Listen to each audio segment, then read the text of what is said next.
teman-teman, saya lagi sama Kak Adera ini. Kita ada di Bandung dan kita lagi berada di tempat fitnessnya Kak Adera, Rai Fitness ya Kak ya? Iya betul. Rai Fitness di Jalan Sukajadi ya? Iya, di Setiabudi. Setiabudi. Tadi saya udah lihat-lihat tempatnya ya, luar biasa sekali dan juga agak berbeda ya dengan fitness biasa ya, maksudnya tempatnya ya. Rumah jadi gym. Ya, konsepnya berbeda. Ini Kak, maksudnya saya cuma maaf dan waktunya Kak Ade, cuman mau nanya umpama sebagai seorang atlet, gimana sih menjadi atlet yang baik, terus untuk stamina yang baik itu seperti apa, dan juga seperti saya ini kan sudah usia juga 44 tahun, tapi saya juga masih aktif sebagai atlet paralimpik ya. Luar biasa. Maksudnya bagaimana tidak untuk tergantikan nih David. Bagaimana untuk maksudnya terus bisa menjadi seorang atlet yang baik. Maksudnya minta masukan dari Kak Ade aja. Terima kasih. Jadi pertama-tama saya bersyukur dikunjungi oleh David. Dan juga terima kasih teman-teman untuk kita bisa ngobrol-ngobrol sejenak ya di sini ya. Jadi memang kembali lagi kan mungkin juga saya sama David sama ya, kita latar belakangnya sebagai seorang atlet dan David pun juga masih aktif. Saya juga sebenarnya aktif tapi saya tidak aktif sebagai berkompetisi gitu. Tapi sebagai gaya hidup saya tetap kayak atlet aja sama. Jadi setiap hari latihan bisa sehari 2 kali juga ya, seminggu bisa 5 hari juga sama ya. Jadi memang kalau kita berbicara sebuah prestasi itu kan bunganya sebenarnya. Nah, bunga itu hanya akan terjadi kalau kita rajin berinvestasi. Nah, investasi dalam hal ini adalah tentunya adalah kembali lagi ya teman-teman, kalau kita berbicara bisa latihan, bisa pola makan dan sebagainya gitu. Nah, memang kalau dari segi teknis saya yakin pasti David dan kawan-kawan jauh lebih mengerti lah karena semua orang ya. Tapi memang unik ketika hari ini, kalau zaman dulu kita tuh pendekatan keatletan pendekatannya kan alamiah gitu ya. Nah sekarang ini kalau pendekatan keatletan kalau bisa harus ada sedikit ilmiah gitu. Nah salah satu keilmiahan bisa didapat dari kalau kita berbicara aktivitas sebuah gerak, itu ditentukan juga oleh banyak faktor sebenarnya. Nah tadi ketika David bicara stamina berarti kita berbicara kesehatan jantung. Nah kalau kita berbicara power atau explosiveness atau apapun juga, bahkan speed juga bisa ya, kecepatan, itu berarti kita berbicara yang namanya otot rangka. Nah yang tadi otot jantung namanya kardio, makanya nama olahraganya cardio exercise gitu ya. Sedangkan kalau otot rangka namanya resistance training, latihan beban. Nah kalau zaman dulu mungkin, kalau David udah berapa tahun menjadi atlet?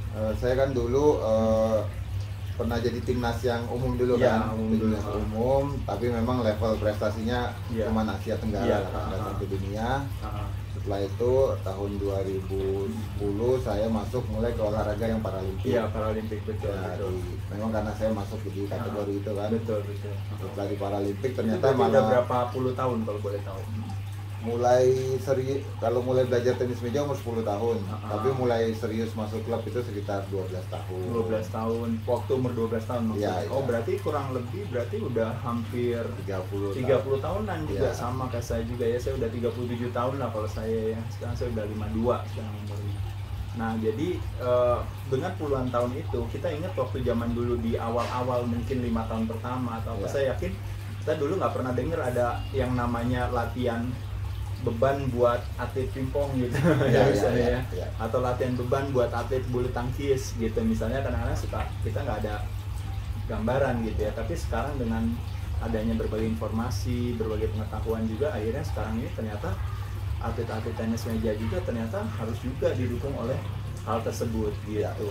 Nah jadi menyenangkan, kenapa? Karena kalau kita berbicara misalnya anggap aja di tenis meja contohnya nih, kebetulan bidangnya David, untuk kita bisa istilahnya punya posisi yang selalu istilahnya punya antisipasi terus, bola itu selalu di dalam kontrol kita kan. Kita nggak mungkin kan kanan kiri lari bola yang ini, tapi kita bola itu selalu ada di depan kita. Artinya kita butuh punya core yang kuat untuk bisa jagain gerakan kita secepat mungkin, karena kecepatan gerak kita, explosiveness kadang-kadang juga tergantung daripada core. Nah kalau core itu artinya kan berarti kan otot perut dan otot pinggang yang mesti kuat. Nah itu juga didukung oleh otot kaki juga gitu. Nah jadi makanya kenapa akhirnya di sana jadi Davidnya latihan otot perut juga, latihan back juga, dan latihan legs juga gitu. Nah jadi kelihatannya seolah-olah tidak mendukung secara langsung, tapi dengan punya satu fondasi yang kuat, yang kokoh di kaki dan di core tersebut,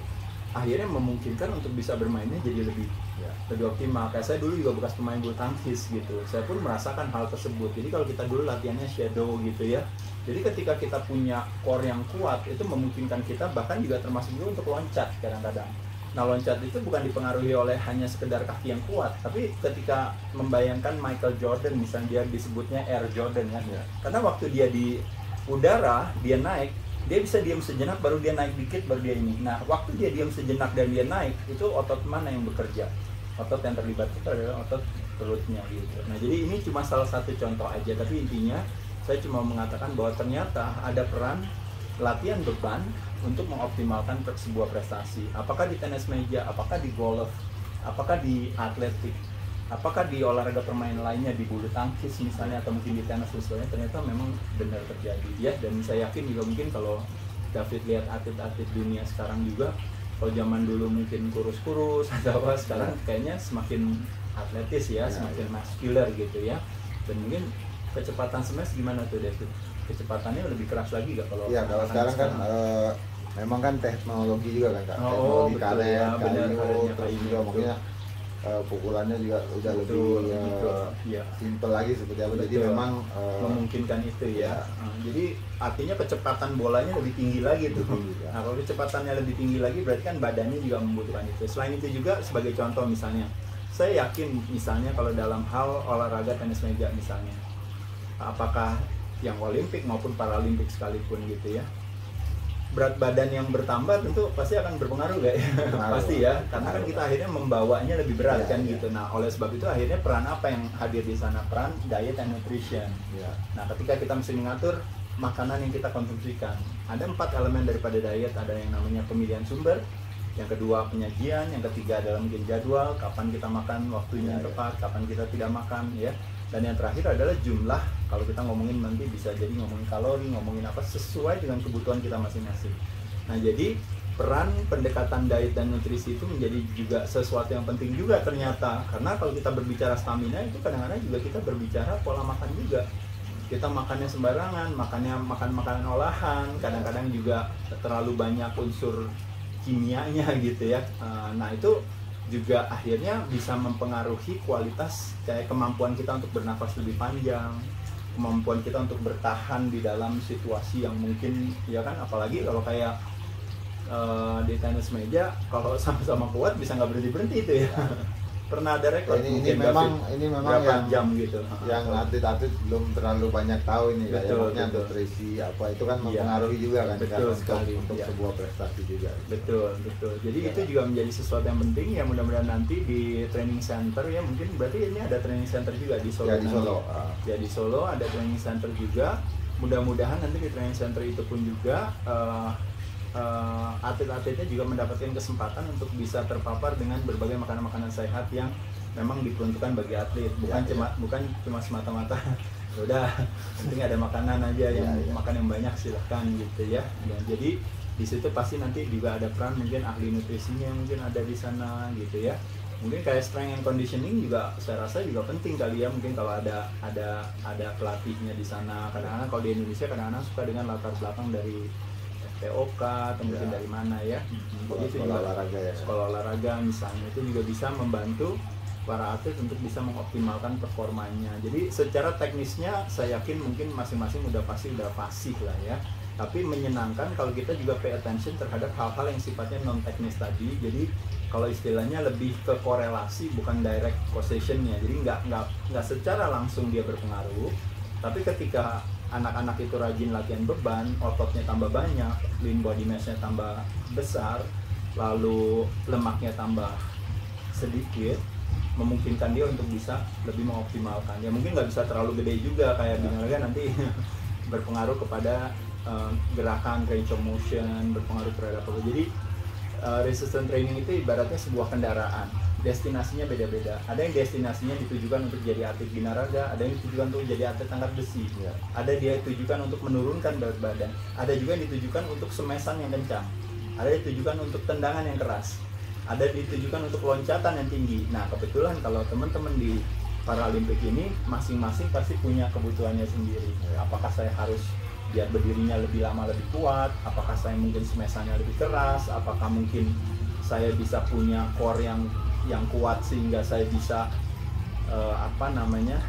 durable dalam posisi apapun misalnya seperti itu. Dan juga tadi kalau dalam hal makan, olahraga, dan juga satu lagi adalah dalam hal istirahatnya yang cukup ya gitu ya, karena faktor istirahat juga menjadi hal yang penting. Pada saat istirahat kita memberikan kesempatan kepada tubuh kita untuk tumbuh dan berkembang gitu ya. Kadang-kadang kurang istirahat, belum lagi stres lagi, banyak pikiran dan sebagainya, jadi bisa berpengaruh. Jadi saya ucapkan selamat kepada teman-teman khususnya yang mungkin juga lagi persiapan ya untuk event mendatang. Itu di mana tuh David? Kita ada ASEAN Para Games sama ASEAN Para Games. Oh, oke, luar biasa. Itu berarti Asia, kejuaraan Asia. Yang akhir tahunnya Asia, kan SEA Games kan diundur nih Kak. Jadi pertengahan tahun tuh ASEAN-nya. Oke. Pertengahan tahun berarti se Asia Tenggara, akhir tahun berarti di Asia. Ya mungkin Kak Ade bisa kasih motivasi buat kita atlet Paralimpik dan juga ya tenis meja lah.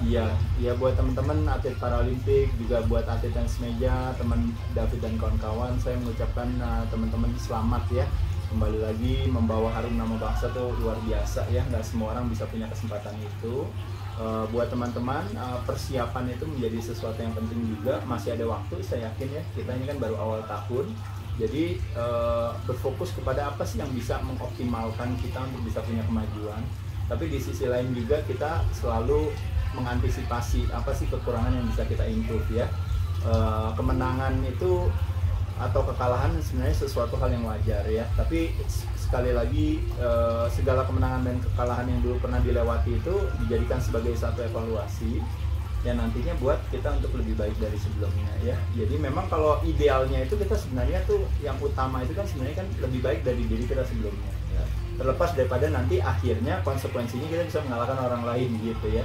Tapi dengan kita justru berusaha mengasah terus diri kita dengan optimal, kemenangan itu akhirnya otomatis udah menjadi konsekuensinya dan kita nggak perlu pamrih di sana gitu ya. Jadi teman-teman sekalian, pertandingan itu adalah sebuah selebrasi, sebuah sebenarnya kayak perayaan daripada kerja keras yang sudah teman-teman lakukan. Jadi jangan sampai nanti pas lagi pertandingannya malah biasanya nervous, malah anti klimaks ya. Jadi harus dibalik. Jadi saya ucapkan selamat buat teman-teman, semoga persiapannya juga bisa optimal. Hal-hal yang sifatnya non teknis tadi yang tadi saya katakan, mungkin dalam hal nutrisi, dalam hal gizi, dalam hal conditioning and strength mungkin itu menjadi satu hal yang penting. Teman-teman mungkin latihan juga fisik ya, kalau istilahnya namanya ya, latihan fisik itu juga menjadi sesuatu yang penting untuk akhirnya nanti teman-teman punya modalitas tersebut, ternyata mainnya jadi akan optimal sekali.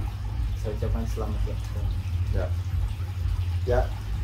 Kak Ade, makasih waktunya, mau menyempatkan waktu ngobrol-ngobrol dan berbagi maksudnya banyak motivasi dan juga hal-hal yang bermanfaat ya untuk kita semuanya. Ya, makasih Kak Ade. Dan juga teman-teman, Kak Ade nih, saya juga kadang-kadang suka lihat YouTube-nya Kak Ade sih.